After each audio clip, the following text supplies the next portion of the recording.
안녕하세요. 장로들과 청년들에게 권면합니다. 오늘 본문은 베드로전서 5장 1절에서 7절입니다. 2절, 3절. 여러분 가운데 있는 하나님의 양떼를 치되 억지로 하지 말고 하나님의 뜻을 따라 자진해서 하십시오. 더러운 이익을 위해 하지 말고 즐거운 마음으로 하며 맡겨진 사람들에게 군림하는 자세로 하지 말고 오직 양떼의 모범이 되십시오. 하나님의 심판이 하나님의 집에서 시작될 것이기에 베드로는 교회를 이끌어가는 장로들에게 권면합니다. 양떼를 치라는 명령은 예수께서 베드로에게 주셨던 명령이기도 합니다. 장로들을 목자로 비유하며 목자로서 필요한 세 가지 자세에 대한 지침을 주고 있습니다. 첫 번째, 억지로 하지 말라는 명령은 자진해서라는 말과 대조를 이루고 있습니다. 억지로라는 말은 꽉 누르다라는 단어에서 유래한 것으로 필연성, 강제, 고통이라는 뜻이 있습니다. 어떤 일을 기쁜 마음으로가 아니라 의무감이나 어떤 외적 요인들에 의해 마음이 눌려진 상태에서 하는 것을 뜻합니다. 대조를 이루는 자진해서라는 단어 속에는 인간의 자발적인 열의가 반영되어 있습니다. 그 앞에 하나님의 뜻을 따라라는 것은 인간의 열심이 오직 하나님의 뜻에 합당한 것이어야 한다는 말입니다.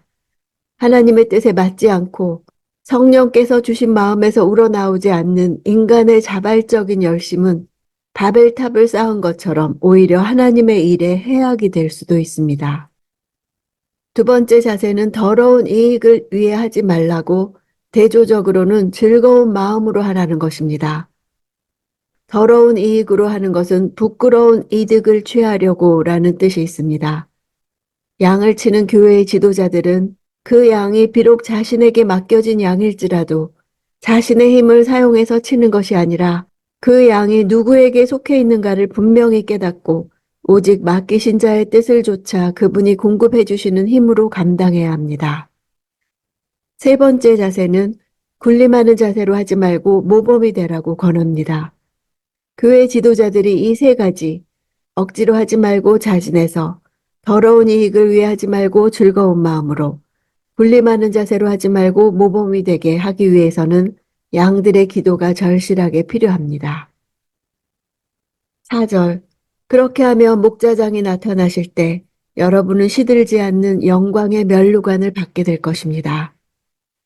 장로들이 그 권면들을 준행할 때 그들에게 영광스러운 보상이 주어질 것인데 바로 목자장이신 예수 그리스도가 나타나실 때입니다. 그 목자장은 선한 목자로서 양들을 위해 친히 목숨을 버리신 분이십니다. 영광의 면류관은 당시 로마 제국에 속한 모든 사람들이 잘 알고 있었던 고대 올림픽 경기에서 우승자에게 황제가 씌워주던 월계관을 염두에 둔 표현입니다.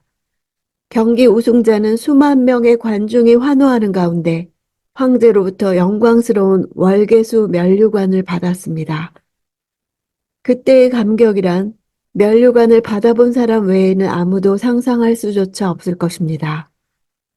그런데 이 땅에서 황제가 씌워주는 월계수 면류관은 언젠가는 시들어버리고 말 것이지만 예수께서 주시는 면류관은 영원히 시들지 않는 영광의 면류관입니다. 5절. 청년들이여 이와 같이 장로들에게 순복하십시오. 여러분 모두 서로를 향해 겸손으로 옷 입으십시오. 하나님께서 교만한 사람들을 대적하시고 겸손한 사람들에게는 은혜를 주신다라고 했습니다. 양에 속하는 한 계층인 청년들을 장로들과 대조해서 장로들에게 순복하라고 권면합니다. 교회 안에서 젊은 자들이 연장자들에게 순복하는 것은 질서를 세우기 위한 인간적 차원의 서열 원칙이 아니라 그리스도와의 관계성 속에서 이해해야 합니다. 또 서로 겸손으로 옷 입으라 허리를 동이라는 단어는 원래 노예들이 일할 때 소매 없는 조끼를 입었는데 그것을 깨끗이 유지하기 위해 그 옷 위에 앞치마 같은 것을 두르는 것을 말합니다. 즉 일을 위해 작업복을 입으라는 뜻입니다. 베드로는 최후 만찬 전에 예수께서 허리에 수건을 두르시고 무릎을 굽혀 제자들의 발을 씻겨주시던 장면을 연상하면서 성도들도 그렇게 겸손을 앞치마처럼 두르고 서로를 섬기라는 의미의 권면을 전달했을 것입니다. 6절. 그러므로 하나님의 능력의 손 아래서 겸손하십시오. 때가 되면 하나님께서 여러분을 높이실 것입니다. 손은 권한을 의미합니다. 그러므로 하나님의 권위 아래 자신을 낮추라는 의미입니다. 겸손하라를 원문대로 번역하면 너희 자신을 겸손하도록 허락하라입니다. 그리스도를 위해 박해를 당하는 자들은 그들로 고난당하도록 허락하신 하나님의 능력의 손 아래서 자신을 겸손하도록 허락하라는 의미입니다. 때가 되면은 카이로스라는 단어입니다. 하나님의 주권하에서 하나님이 정한 때, 결정적인 시간에 완전한 하나님의 때가 있다는 것입니다. 7절. 여러분의 모든 근심을 주께 맡기십시오. 주께서 여러분을 돌보십니다. 본 서신을 마감하면서 다시 주제를 고난으로 돌리는 것은 당시 원독자들이 앞으로 더 큰 고난을 당할 것이란 사실을 베드로가 미리 내다보고 있었기 때문입니다. 본서가 기록된 지 얼마 후 로마 대화재 사건이 있었고 피비린내 나는 대박해가 있었습니다. 근심이란 단어는 원래 여러 조각으로 나누다라는 의미가 있습니다. 마음이 나누어지고 여러 방향으로 분산되는 것을 말합니다. 그런 염려를 통해 성취할 수 있는 긍정적인 것은 아무것도 없습니다. 뿐만 아니라 전능하신 하나님을 신뢰하는 마음이 없다는 증거입니다. 근심은 성도들의 신앙을 흐트러뜨립니다. 바울은 아무 일에도 염려하지 말고 모든 일에 기도와 간구로 우리의 구할 것을 감사함으로 아랜다면 하나님의 평강이 우리를 지키실 것이라 말했습니다. 마음을 나누어지게 하는 것을 하나님께 맡기라고 권면합니다. 맡기라는 단어는 두 단어의 합성어로서 위를 향해 던져버리라는 뜻입니다. 그 이유는 하나님께서 우리에게 깊은 관심을 가지고 계시기 때문입니다. 하나님은 내가 오늘 무슨 문제를 겪고 있는지 알고 계십니다.